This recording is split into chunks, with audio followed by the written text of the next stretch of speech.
In this video, I will show you step-by-step guide how to install and set up the free version of Windscribe VPN on your Android device.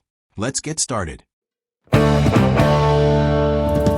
First, unlock your Android device and open the Google Play Store app.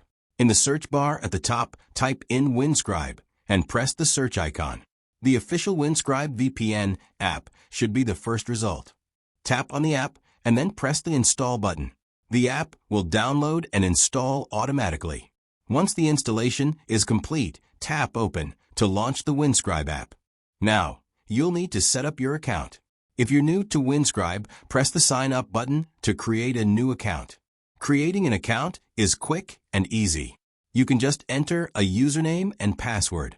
An email address is optional but highly recommended.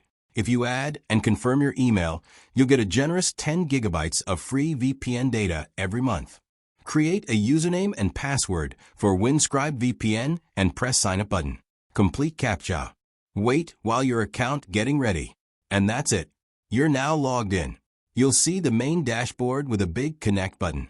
Before you connect, take a moment to choose your server location. Select your preferred location and press the Connect button. You'll see a variety of countries available. Locations marked with a star are for paid users, but there are plenty of free locations to choose from. The first time you connect, Android will ask for your permission.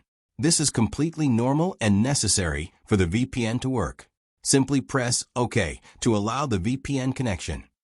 In just a few seconds, you'll be connected. You'll know it's working when the app turns blue. The status changes to Connected, and your IP address in the top right changes to the VPN's IP address.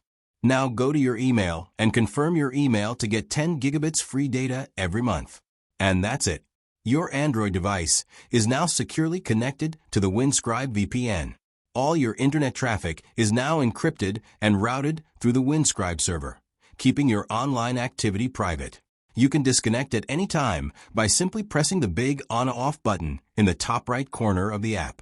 If you found this video helpful, don't forget to like, share, and subscribe channel to get more videos. Thanks for watching.